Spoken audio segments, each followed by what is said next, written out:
Lo que pasa es que si yo, eso lo ha enseñado la iglesia adventista, lo ha interpretado así, ¿no? Que después de la ley dominical todavía hay tiempo de gracia para todos. Pero, ¿qué acarrea eso?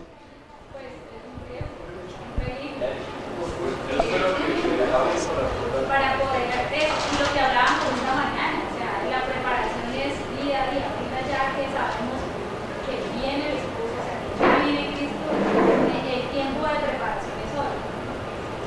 Entonces, cuando se dé la ley dominical, ya la preparación tiene que haberse hecho porque sus hijos ya deben haberse preparado. El Señor nunca nos ha dado indicios para que sepamos cuándo se acaba el tiempo de gracia para uno. O sea, yo nunca voy a saber cuándo se va a acabar mi tiempo de gracia, eso no lo va a revelar. Ese tiempo de gracia que está en Daniel 12, ¿cierto? Este que aparece acá, fin del tiempo de gracia, es para aquellos que no tienen estas verdades, ¿ya? Nosotros lo vamos a saber hasta cuándo van a tener ellos oportunidad. Pero ellos no lo van a saber, ellos van a aceptar el mensaje que se les va a dar. A los del lugar santo, pero ya mi tiempo de gracia ha terminado. Cuando se dé una ley dominical, no puede ser señal para mí. La señal para mí es hoy. Hoy tengo que estar preparado. Cuando se firme la ley dominical, ¿cuánto tiempo va a pasar para que ya sea obligatorio?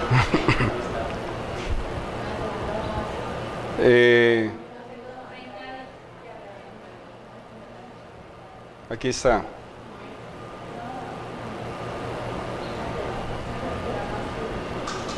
A 1290 días y le restan 1260 y ahí no aparece. 30 días.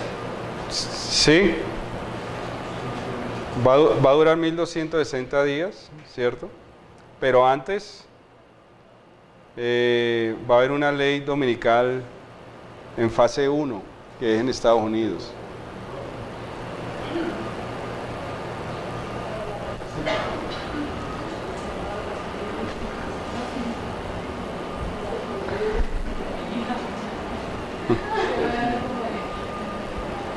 Bueno, entonces, después de susto, ¿ah?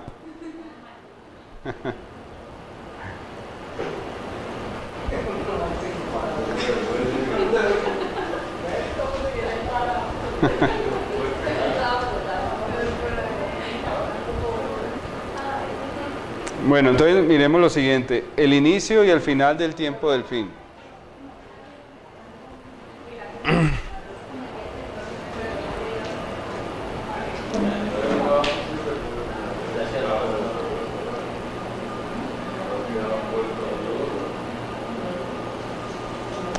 Miren estos pasajes que nos hablan del tiempo del fin.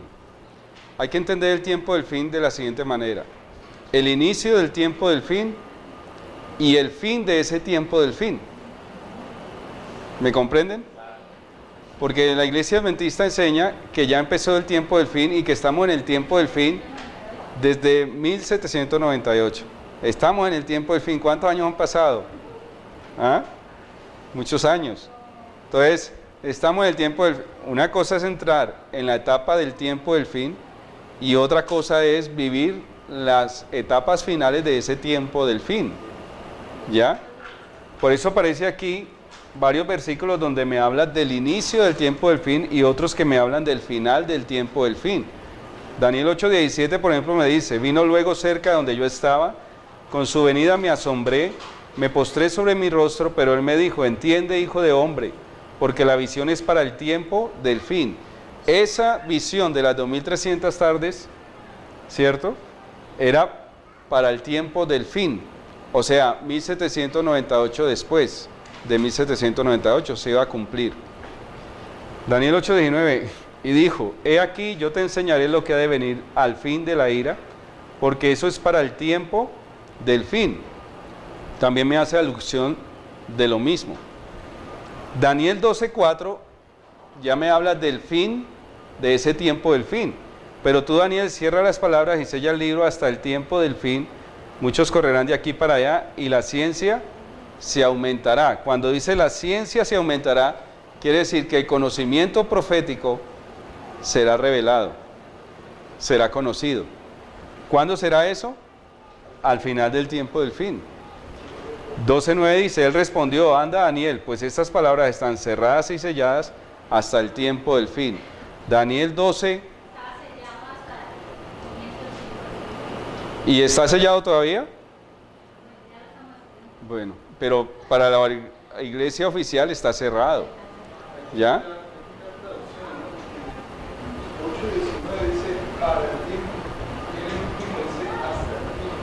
Eso. Sí, porque este tiempo estará encajado, se cumplirá dentro de un tiempo que es el tiempo del fin. Ahí se cumplirá. Y acá están cerradas y selladas hasta el tiempo del fin, quiere decir que se prolonga hasta el final, el sellamiento. Se prolonga hasta el fin. Para la organización esto está cerrado, está sellado, pero Dios está revelando, está dando luz. Es más, las vírgenes que veíamos esta mañana, ese aceite de las vírgenes tiene que ver con el entendimiento de la revelación. Si yo estoy escudriñando, si yo estoy pidiendo aceite, Espíritu Santo, revelación, si yo estoy esperando al esposo, ¿cierto? Escudriñando, preparándome, pues Él me va a dar revelación, me va a dar más aceite. Y voy a entender Daniel 12, tiempo del fin. Pero si yo me estoy conformando con lo que me dicen, si yo no estoy escudriñando personalmente, si yo quedo con una posición cómoda que es esperen la ley dominical, esa es una posición cómoda, entonces no estoy alimentando de la fuente del Espíritu de Dios para que me dé revelación. Y cuando ya quiera revelación no la voy a entender. Es más, yo les digo, les doy un consejo, si ustedes no están entendiendo, si a ustedes todavía está sin luz, Daniel 12, si todavía no creen en esta interpretación, tienen que doblar rodillas para que sea el Señor el que les revele, ¿no? Porque es Él, el Espíritu de Dios, el que da el entendimiento. Él es el que desella la profecía. Él la quiere abrir para este tiempo, pero todos no la van a entender. Por eso hay unas bienaventuranzas, bienaventurado el que lee, oye y guarda. Fíjense que con respecto a las vírgenes no estaban, ellas no estaban esperando ir a las bodas, porque ellas eran invitadas a la boda, porque lo que esperaban ya era el novio, ya cuando venían casados, el esposo ya venía, ellos lo que estaban pendientes era que cuando pasara la invitación ellas poder adherirse a ese grupo y poder entrar a disfrutar del matrimonio que se había efectuado ya. Nosotros, por el mensaje que tenemos, conocemos que Jesús en este momento, cuando entró del lugar santo al Santísimo, entró a las bodas. Nosotros estamos esperando ser invitados a esas bodas, pero en esa invitación, en el lapso de la espera es donde el peligro de dormirse y dejar que pasen las bodas, y cuando ya queramos ir a alcanzarlas va a ser demasiado tarde. Entonces, fíjese que esto que nosotros estamos estudiando con respecto a los tiempos es para que nosotros tengamos luz de estar más apercibidos que el mundo que no lo está. Es más, fíjese que las vírgenes fatuas eran invitadas también. Ellas no eran desconocidas, eran de la misma familia, pero que tenían la lámpara pero la tenían desprovista. Tenían el conocimiento. Ahorita en la tarde estábamos leyendo al respecto de eso. Tenía el aceite, abre, Y resulta de que tenían las lámparas, pero esas lámparas todavía el aceite no estaba puesto. ¿Y cuál era la situación? Que en el momento en que se dan cuenta que Jesús venía, había necesidad de echar el aceite para poder seguirlo. Prepararlas. Claro. Las fatuas no tenían la lámpara y resulta que no tenían el aceite. Entonces, esto que nosotros estamos viendo es el aceite que nosotros necesitamos para poder tener encendida esa lámpara. Estamos echándole el aceite a la lámpara para poder darle la fortaleza que se necesita y saber cuál es el tiempo que nosotros estamos viviendo para estar preparados y que no nos coja. Exactamente. Miren que la parábola de las vírgenes tiene doble cumplimiento, como todas las profecías. Tuvo una profecía, un cumplimiento histórico en 1844. Entraron con él a la boda, dice. A las bodas, unas entraron a las bodas, pero ahora hay que recibir el esposo que ya viene de las bodas.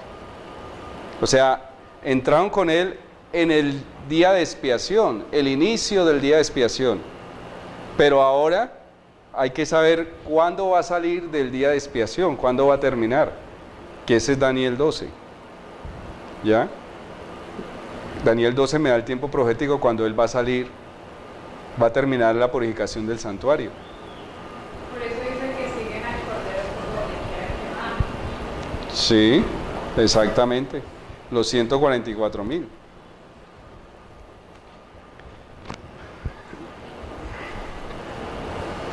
La séptima trompeta, me faltó. Bueno, la séptima trompeta es, dice, y el fin del tiempo, ¿no? Termina diciendo Apocalipsis 17, lo que vamos a estudiar hasta hoy. Apocalipsis 17. Sí.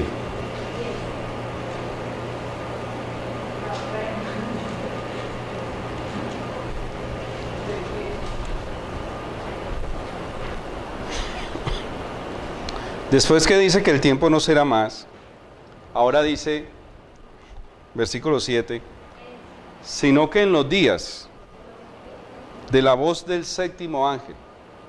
Mire, recuerden que este es un paréntesis entre la sexta trompeta y la séptima. Eso. Porque está hablando, mire lo que está hablando y dice, sino que en los días de... En los días de la voz del séptimo ángel, cuando él comience a tocar la trompeta, el misterio de Dios se consumará. Ahí nos da la respuesta de cuál es el tiempo que se va a acabar. Y dice que es que el misterio de Dios se consumará, como él lo anunció a sus siervos, los profetas. O sea que es tiempo profético.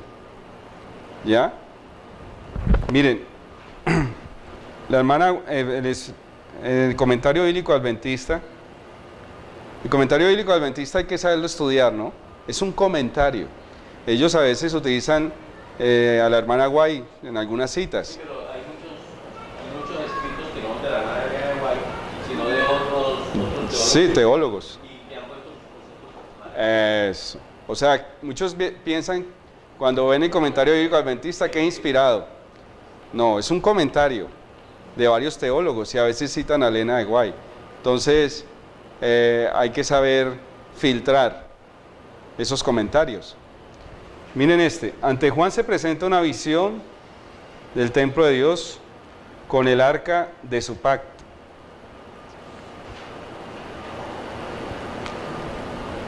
Como centro de la visión, el arca. Antes de leer este texto quiero que miremos la séptima trompeta para poder entender, ¿ya? Si cuando esté sonando la séptima trompeta es que se va a cumplir el tiempo.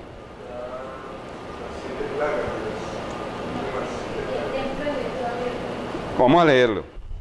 Versículo 11, capítulo 11, versículo 15. El séptimo ángel tocó la trompeta y hubo grandes voces en el cielo que decían: los reinos del mundo han venido a ser de nuestro Señor y de su Cristo, y Él reinará por los siglos de los siglos. Cuando Cristo termina el juicio, es que se le da el reino, se le entrega el reino. Antes no. ¿Me entienden? Cuando termina el juicio, se acaban las bodas, se casó, ya es el esposo, y entonces se le entrega el reino. Antes no. ¿Cuándo va a suceder eso? Cuando suene la séptima trompeta. Entonces podemos deducir que la séptima trompeta es que el fin del tiempo de gracia, o sea, el fin del juicio investigador, el fin de las bodas, y ya listo para venir a la tierra. O sea, cuando ya, pero ya es para todos. O para... Sí, para todos. Dice, y el versículo 16, y los 24 ancianos que estaban delante de Dios en sus tronos se postraron sobre sus rostros y adoraron a Dios, diciendo: te damos gracias, Señor Dios Todopoderoso, el que eras y que eres y que has de venir, porque has tomado tu gran poder y has reinado. Y se airaron las naciones. Ahora me empieza a hablar de tiempo. Sí. Aquí cuando habla que en el versículo 15, y decían, los reinos del mundo han venido a ser nosotros. Esos reinos hacen referencia a los reinos que están en el segundo cielo.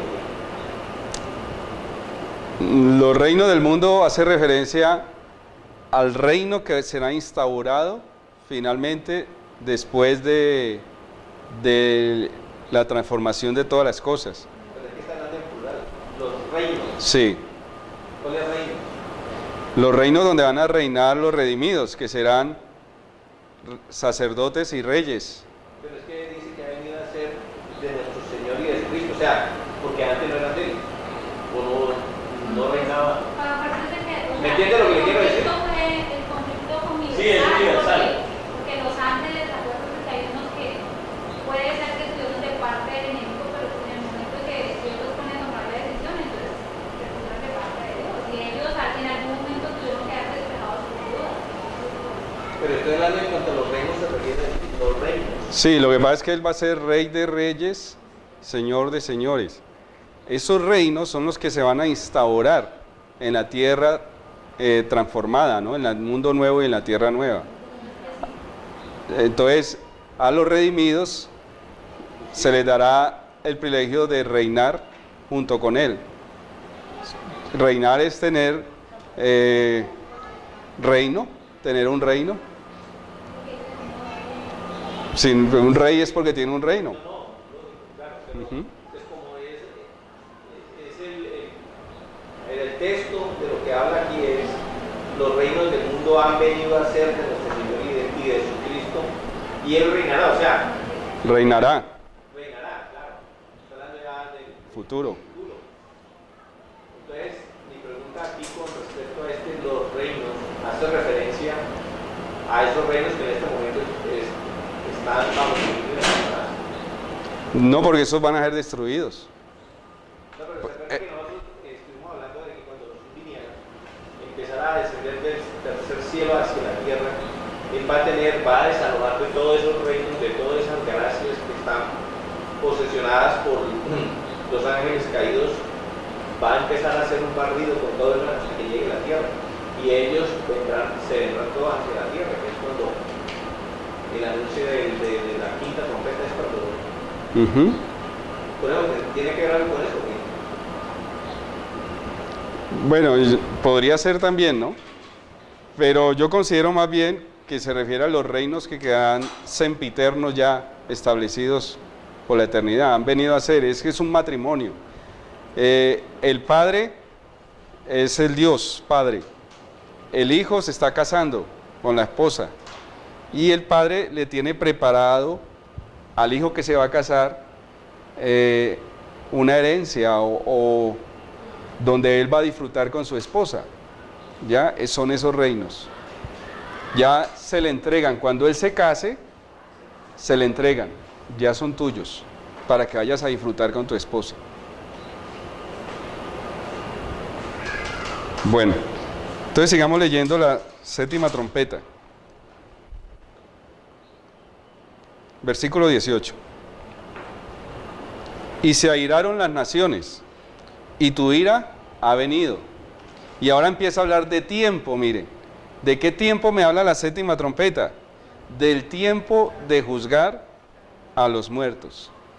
O sea, no dejamos el santuario, seguimos el santuario. La séptima trompeta me dice, ya se hizo el juicio de los adoradores del santuario. Ahora que se terminó ese juicio, sigue la otra etapa, que es el juicio del atrio, los moradores de la tierra. Ese juicio, ¿quién lo va a desarrollar? Los redimidos en el cielo por 1000 años. ¿Ya? Y al final de ese juicio, los pecados serán puestos en Azazel. Dice, el tiempo de juzgar a los muertos y de dar el galardón a tus siervos los profetas. ¿Quiénes son los profetas?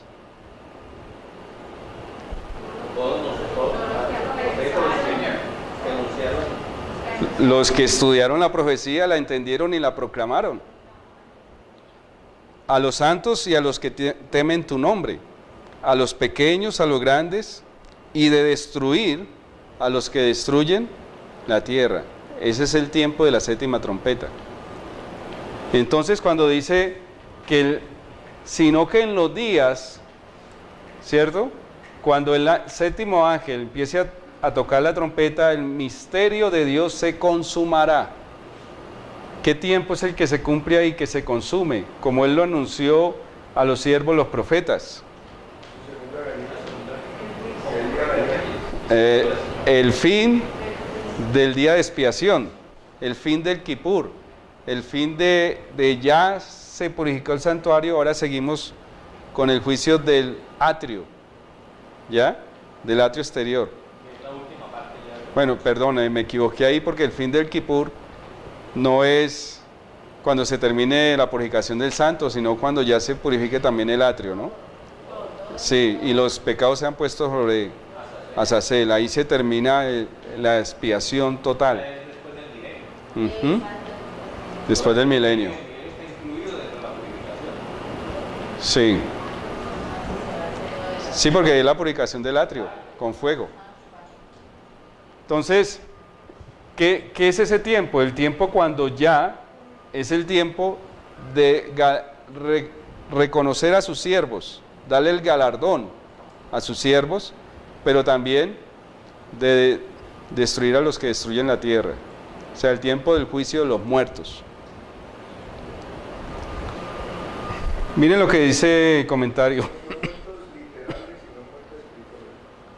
Es que están en los que no están en el libro de la vida. Ante Juan se presenta una visión del templo de Dios. Eso lo vimos en el versículo, no lo hemos leído. Versículo 19. Estamos en Apocalipsis 11, versículo 19. Y el templo de Dios fue abierto en el cielo. ¿Por qué se abre el templo de Dios en el cielo y el arca de su pacto se veía en el templo? ¿Por qué?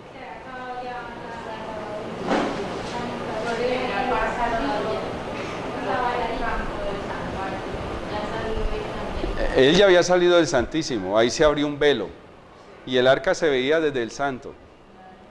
Pero ahora se abre el otro velo. Y entonces desde la tierra, el atrio, ¿qué se va a ver? El arca. El templo de Dios fue abierto en el cielo y el arca de su pacto se veía en el templo, y hubo relámpagos, voces, truenos, un terremoto y grande granizo.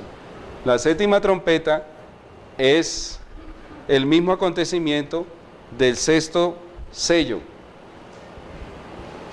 ¿Recuerdan lo que dice el sexto sello?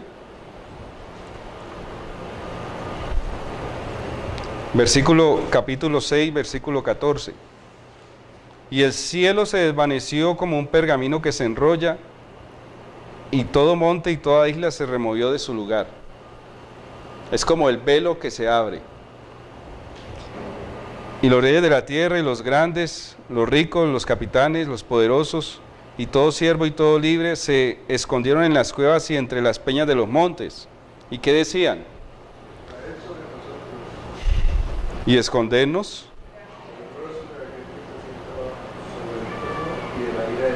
A eso. ¿Están viendo ellos el arca? El arca es el trono de Dios. ¿Ya? Porque el gran día de su ira ha llegado. ¿Quién podrá sostenerse en pie? Los 144.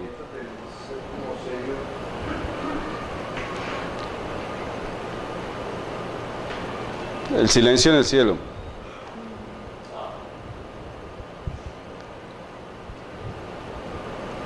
El séptimo sello es el silencio en el cielo, ¿no? Por media hora. Lo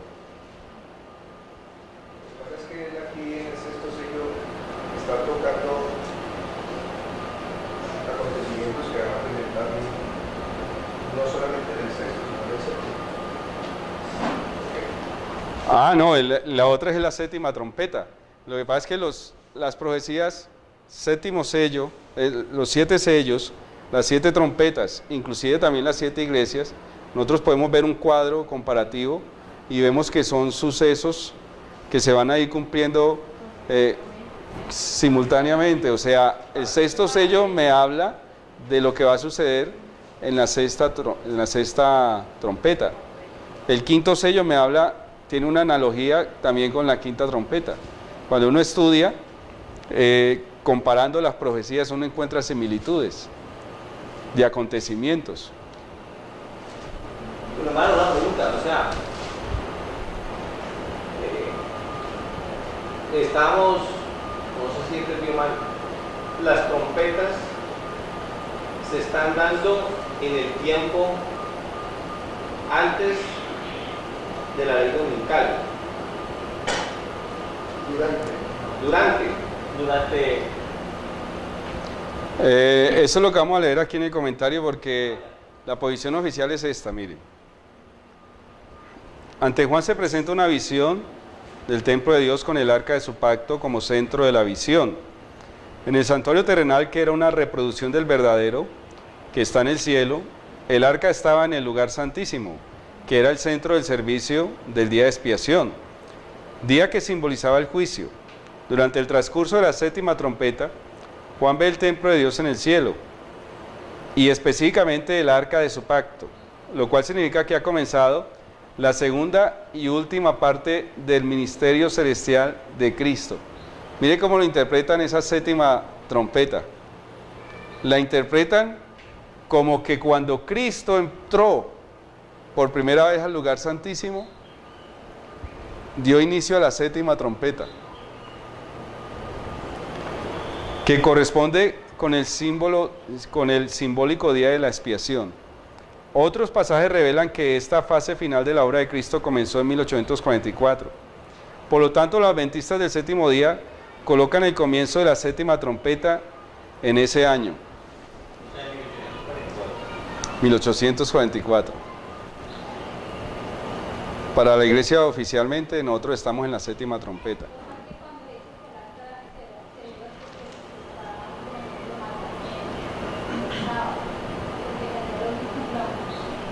Que Juan ve el arca, y entonces claro, como Juan ve el arca es porque se abrió el lugar santísimo, y entonces empezó el día de expiación, y entonces empezó la séptima trompeta, ¿cierto? O sea, todo es acomodado hasta 1844 y no se puede avanzar más de ahí.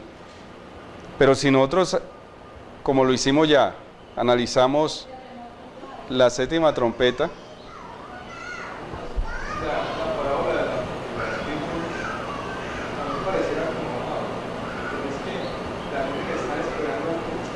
venga de las bodas.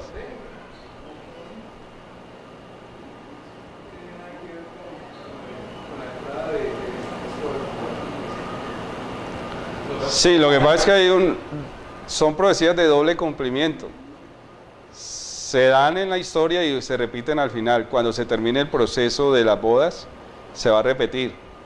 Aquí ellos se quedaron en el inicio y entonces se interpretan todo en el inicio del día de expiación, todo en el inicio. Pero al final del día de expiación no le encuentran aplicación, y es que la séptima trompeta es el final del día de expiación, y ahora dice la séptima trompeta, es el tiempo de juzgar a los muertos. Cuando él entró al Santísimo no era tiempo de juzgar a los muertos, y la séptima trompeta me marca el tiempo en que va a empezar el juicio de los muertos. Terminó el juicio de los vivos y empieza el juicio de los muertos. Aquí ellos se interpretan como que apenas empezó el juicio de los vivos y entonces estamos en la séptima trompeta. La séptima trompeta suena cuando se acaba el juicio de los vivos e inicia el de los muertos. ¿Estamos de acuerdo? Con respecto a lo que dice el hermano Julián, en 1844, haciendo una analogía con las vírgenes prudentes, entraron con Jesús al lugar santísimo y a partir de ese momento se inicia el matrimonio, pero no es que hayan entrado físicamente con ellas, con Jesús, sino que Él como representante de nosotros entró como sacerdote. Esa es la interpretación que la gente le da. Sí, claro. Están esperando para entrar en la boda, están esperando Que llegue. Sí. pero ahí sí se da la explicación. La visión que vimos de la hermana Guay respecto a las que entraron al Santísimo, ¿cierto? Con Jesús, ahí tiene un cumplimiento en el sentido de que entraron con Él a las bodas, ¿cierto? Y que ese significa que saben que sus vidas van a ser juzgadas en cualquier momento. Eso es aceptar esa verdad. Mira, aquí está el Cristo es un autor de Dios que se explica. En el verano y el otoño del 84 se lanzó esta propiedad aquí que viene el esposo.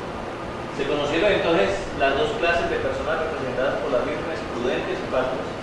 Una, la que esperaba con regocijo la aparición del Señor y se había preparado diligentemente para ir a su encuentro. La otra, que presa del temor y al obrar por impulso, se había dado por satisfecha con la teoría de la verdad, pero estaba destituida de la gracia de Dios en la parábola cuando vino el esposo. Las que estaban preparadas entraron con él a las bodas. La venida del esposo representada Presentada aquí.